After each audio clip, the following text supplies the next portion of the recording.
Hey everybody, it's Spoonie. I'm back with part two of my big one dollar store comic book haul. It was over 20 books. I covered about 12 books in the first video, and I'm going to do the remaining 10 in this video. If you did not watch the first video, I will link it in the description. And please feel free to check out my playlist to see some of the other cool stuff I managed to pick up for only a few dollars. Anyways, diving right in. First book we've got here is The Great Darkness Saga. Now, this is a Legion of Superheroes title. This is a really cool storyline. In the future, there's something going on, and Legion of Superheroes trying to figure out what it is. And basically, it's Darkseid. I mean, the cover kind of spoils it for you, but you're not supposed to know that it's Darkseid for a while, because I think the idea was he was dead, but he was just kind of like petrified in suspended animation on Apocalypse. But somehow he gets revived and comes after them. They actually did sort of remake this story. Sorry, the Legion has a convoluted history. It was the post-Zero Hour Legion, I think, and it was called Legion Day or something. I think it was during the DNA era, the Abnett Lanning era of Legion. Next book up I have is Justice League America, or JLA, Scary Monsters. I know nothing about this storyline. It looks like it's probably from just the fact they call it JLA. It's probably from the Grant Morrison era Justice League, just because you seem to have all the kind of the bigger names on there, and Plastic Man. So this says it published as Scary Monsters 1 through 6, May through October 2003. So I did not read this. It says confronts an alien race of monsters bent on humanity. They defend a small group of civilians. Wonder Woman is infected by evil forces. Okay, sounds okay. Then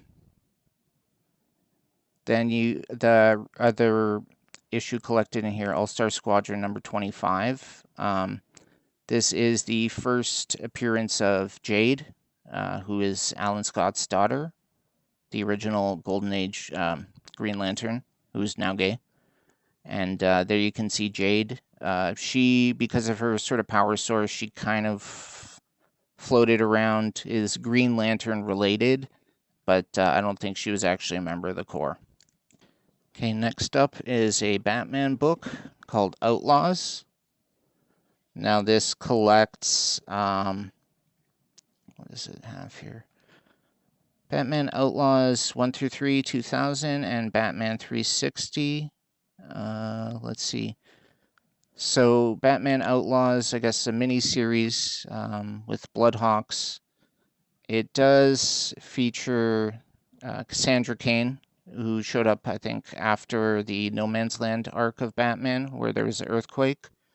So it's set somewhere in the, late 90s, early 2000s. And honestly, if you look at the art style and the coloring and everything, it definitely gives you that impression that it from that era. So many different things had that kind of look on it. Oh, little promotional insert here from these graphic novel company. Anyways, so the art's pretty decent. Like I said, it's very reflective of the time, but that's not necessarily a bad thing. Next up is a JLA book called Gatekeeper. Again, I have never read this before. It looks like it is probably from that Morrison era JLA run. No, JLA Gatekeeper 1 through 3. It is from 2001, so it's part of that kind of continuation of that run.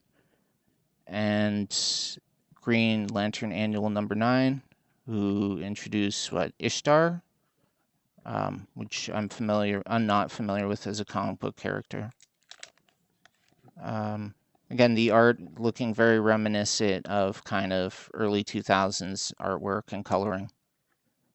Not a bad thing. It makes it look dated, but ultimately, if the story's good, then it shouldn't matter. Okay, next up I have Green Lantern Corps To Be a Lantern. Now this is actually the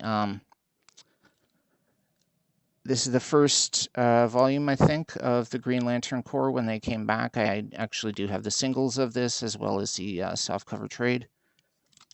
It contains, Green Lantern Corps 1 through 6 and the original Green Lantern Corps series from the 80s. 1 through 6, I believe this was the actual rebirth of the Green Lantern Corps. I don't know that they got a mini-series like Green Lantern Rebirth. I think they just kind of brought them back as part of Green Lantern, and then they got their own spin-off. The book's really good. I think at this point is written by Peter Tomasi. Who did the art on that? Like Pat Gleason or somebody. The art and the writing were really solid on this book. It was a great companion to the other Green Lantern book at the time. Then I've got Batman again, Batman Tenses. It looks like some Dustin Nguyen art. I'll take a look at the interiors.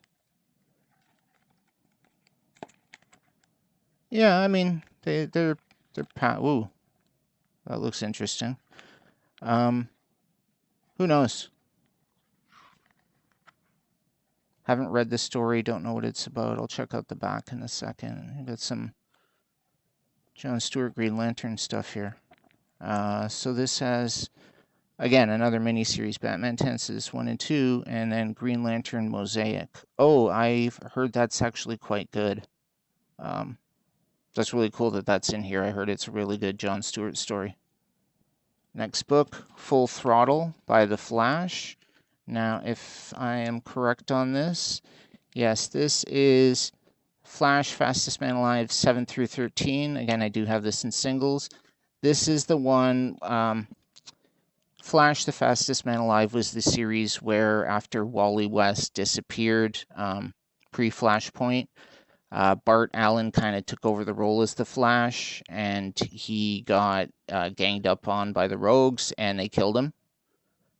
And so that was kind of shocking to see them actually like kill off the character and stuff. And then Wally West had to come back, and then Barry Allen came back, and Flashpoint happened, and I don't know where they are at now.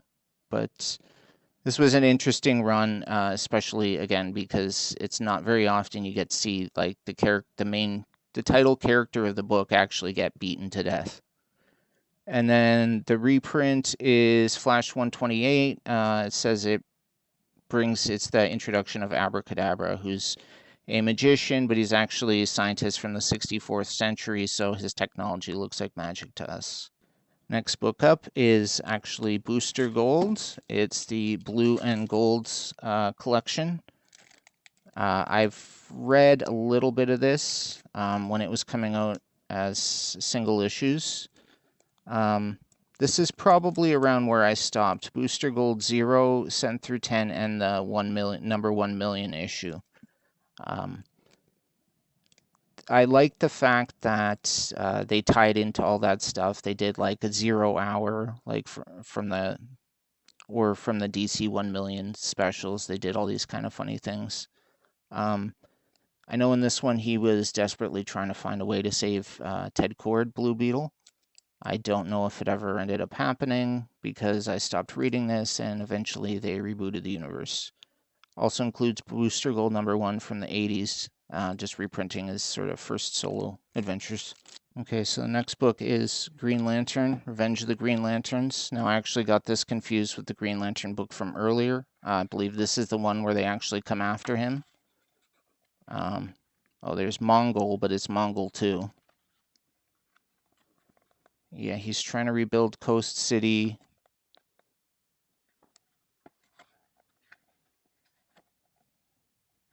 New Tattoo Man. I think that's the EVS created character.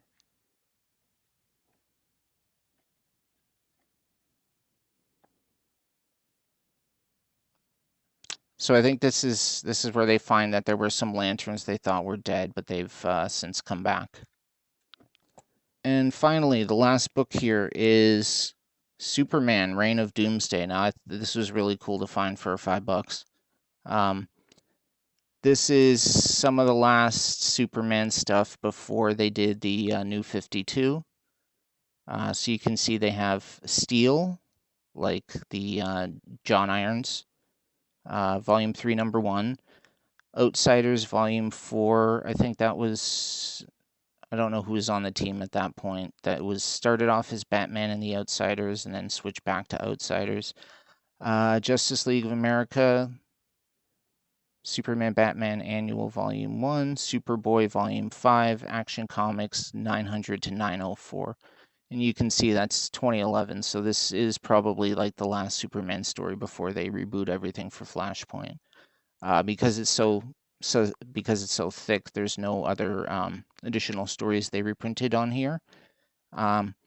If you'll see, there's not really a cover price on this one. They apparently, this company Eagle Moss, they did have special issues that for subscribers only, and promotional issues. Like they have one that collects like Blackest Night, Green Lantern, or some other event type things like Final Crisis. And those, I think, were only available for subscribers to buy, whereas I think these were also sold on store shelves. Anyways, if you have any thoughts on any of this stuff, please let me know. Don't forget to watch the part 1 of this series, just so you can see the first 10 books that I picked up to make this wonderful spine design that you can see. And be sure to leave me a comment, like I said, if there's anything that you would like to see me try doing. Okay, thanks for your time. Bye.